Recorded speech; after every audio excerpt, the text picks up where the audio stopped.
I just texted, my son is in the emergency room. Mom replied, we're busy with Margaret. Then she insulted my son. I decided to stop paying their mortgage, car loan, and all their credit cards. I stood in the hallway of the house I grew up in, looking at the pictures on the wall, my sister's graduation, her wedding, her first baby. In every photo, my parents looked proud. My own achievements weren't in any of them. I felt the familiar tightness in my stomach. After 35 years, I should have been used to it. From the kitchen, I heard my mom calling. Julia, is that you? Come help me with the dishes. I stopped. I didn't come here to help with dishes. I came to set boundaries. I went into the kitchen and saw her setting up food for Margaret's celebration. Margaret had just been promoted at work, thanks to Dad's connections. Can you finish this while I get ready? She said, already wiping her hands on a towel. Your dad got the wrong crackers. Margaret likes sesame, not plain. I nodded and took over. Same thing, different day. My phone buzzed. It was Sharon, my ex-sister-in-law. Did you tell them yet? I hadn't. How do you tell your parents you're cutting them off after years of supporting them? How do you explain that their only grandson didn't even include them in a school assignment about family? The front door slammed, and Dad's heavy steps approached. Julia, he said, barely looking at me. Where's your mom? She's getting ready, I said. He nodded and disappeared into the living room without saying anything more. I quietly finished setting up the crackers, thinking about all the times I'd stood in this kitchen, hoping for their approval, my scholarship to UCLA, my promotion, the birth of my son. None of it had ever been enough. They always focused on Margaret, their miracle child. I was just the practice run. I spent my whole life trying to get what she got so easily: attention, pride, their love. When Randy left me for someone else, I thought my parents would finally help. I was suddenly a single mom, but instead of support, they blamed me. They questioned whether I'd been a good wife, if I focused too much on my career.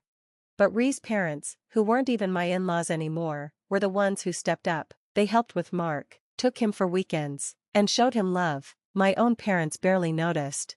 Then, 6 months ago, things changed. They started calling every week to ask about Mark, inviting us to dinner, offering to babysit. I wanted to believe they finally cared.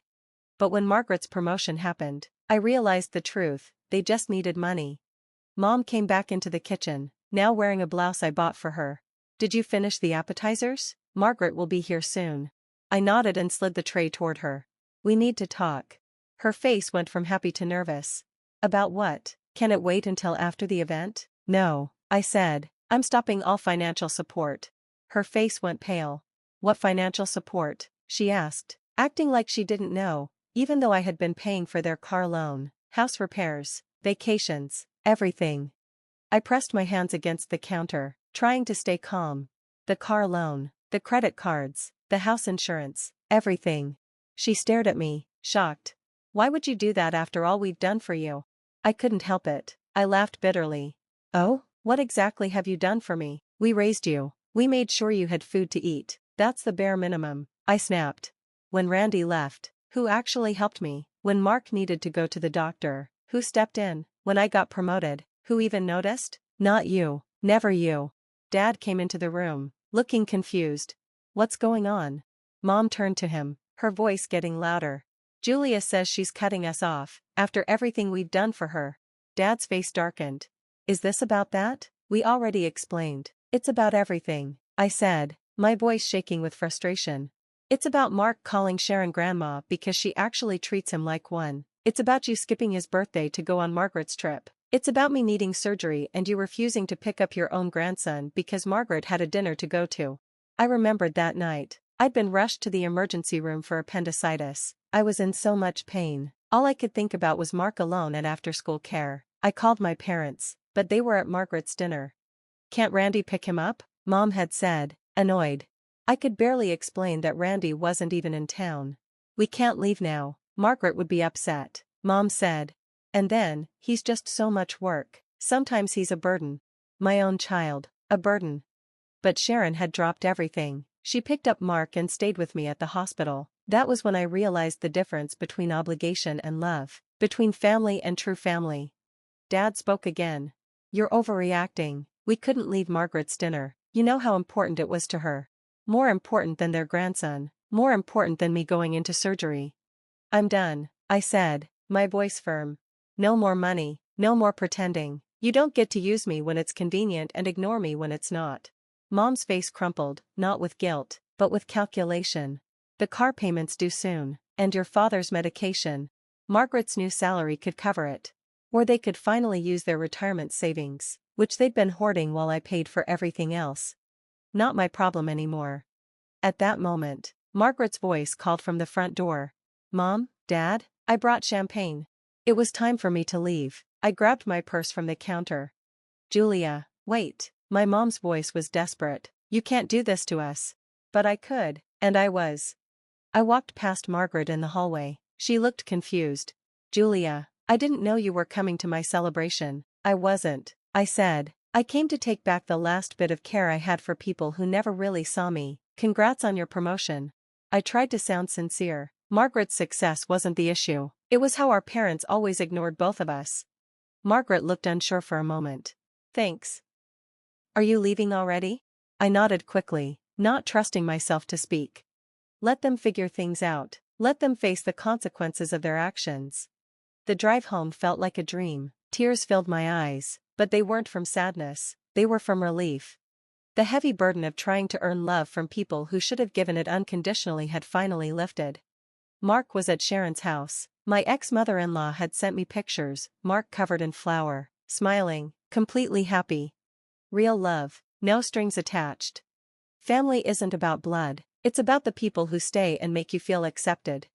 3 months passed, no calls, no messages, just silence. Then one Tuesday afternoon, my phone lit up with a call from my mom. I almost ignored it, but curiosity won out, and I answered. Julia, she said, sounding stiff, we need to talk about this situation. The situation? I repeated. Financial struggles, she said. Without your help, nothing to discuss. There was silence, then her voice turned bitter.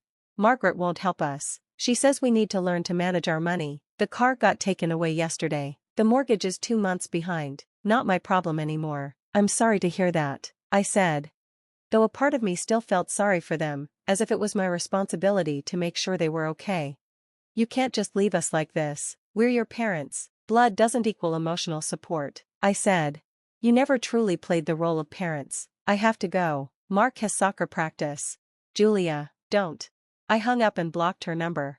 Across the kitchen, Mark was working on his school project, a family tree. How's it going, kiddo? I asked, leaning in. At the top, he had drawn Sharon and Brian, labeling them Grandma and Grandpa. Below them, Mom and Dad. Under my name and Reese. At the bottom, himself. No Margaret. No my parents. Is this everyone in our family? I asked gently. He nodded, completely sure. These are the ones who love us. Simple, honest, true. Later that night, after Mark fell asleep, I sat on the back porch with a glass of wine. A cool breeze touched my skin as I thought about inheritance. Not money, but emotional inheritance, the beliefs passed down about love, worth, and family. My parents had their own scars, believing love had to be earned, and that children owed something to their parents. But cycles don't have to keep repeating. We can change them. Mark would inherit something different from me, the truth that love isn't a trade, that family is about choice, and that the most important thing is just being there. My phone buzzed with a message from Sharon. Brian's making his famous chili this Sunday. You and Mark coming? I smiled as I typed back. Wouldn't miss it. This was my legacy now, not guilt, not duty, but choice, connection, love, freely given and fully received. For the first time in my life, I felt abundant in the things that truly matter. Looking back, I could finally see the pattern clearly, my constant struggle for approval, my desperate desire to be noticed. My worth had always been tied to their approval, or the lack of it. Every milestone, every achievement, had been a silent plea. See me, care about me. The walls of my childhood room had been covered in certificates, trophies, awards, all collecting dust, while my parents cheered for Margaret at her games and performances. When I got a full scholarship to UCLA, Dad barely reacted. California's too far, who's going to help your mother? Not Margaret, never Margaret, she was too busy being the center of their world. I went anyway, I worked through school, built a career, and reached a point where I didn't need help from anyone. Then I met Randy, charming, confident Randy, who made me feel like the most important person in the room. His family accepted me right away. They made me feel heard and valued. Sharon called just to check in. Brian showed me how to change the oil in my car. It was so different, this easy acceptance. When we got married, my parents complained about everything: the venue, the date, the menu. Margaret, my maid of honor, looked bored during the ceremony. My parents left early because Margaret had an appointment the next morning. Ree's parents stayed until the end, helped clean up, and treated me like I was always part of their family. When Mark was born, things should have been different. He was their first grandchild, but they visited once, briefly. Mom held him awkwardly before handing him back. "He looks like Randy," she said, like that explained everything. Sharon and Brian, though, were different. They brought us food, helped with Mark when I needed a break, and treated me like I mattered. Then Randy left. A text message, no face-to-face conversation. Sharon found me crying on the bathroom floor. She packed a bag for Mark, took us both in, and stayed with me while I tried to figure out my broken marriage. My parents? One phone call. Mom's tone had been almost satisfied. "Men don't appreciate women who focus on their careers. I warned you." As if my ambition had been the problem, like I deserved to be left behind. The way Randy fought for money but didn't care about custody was harsh. He wanted freedom without responsibility. Sharon and Brian were stuck in the middle, torn between loving their son and being disappointed by his choices. "You're still family," Brian had said, firm and certain. "That doesn't change. Mark is our grandson, and you're his mom." It's simple. Simple for them, but not for my parents. Eventually, as legal bills piled up and being a single mom with a full-time job became too much, I turned to my parents for help, just temporarily, just until things got better. Dad grudgingly wrote me a check. "It's small, don't expect this often, we're not a bank."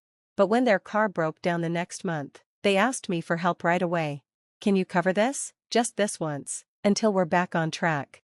That one time turned into many. They kept asking for more, and I kept giving. I held on to a foolish hope that if I just gave enough, maybe they'd finally care about me like they cared about Margaret. It was pathetic, transparent, desperate, but I couldn't stop.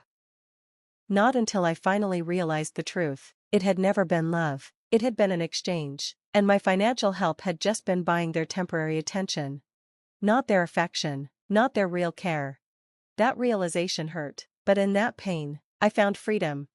I didn't need to prove I deserved love anymore. I already had it, from Mark, from Sharon and Brian, from friends who cared, from people who respected me.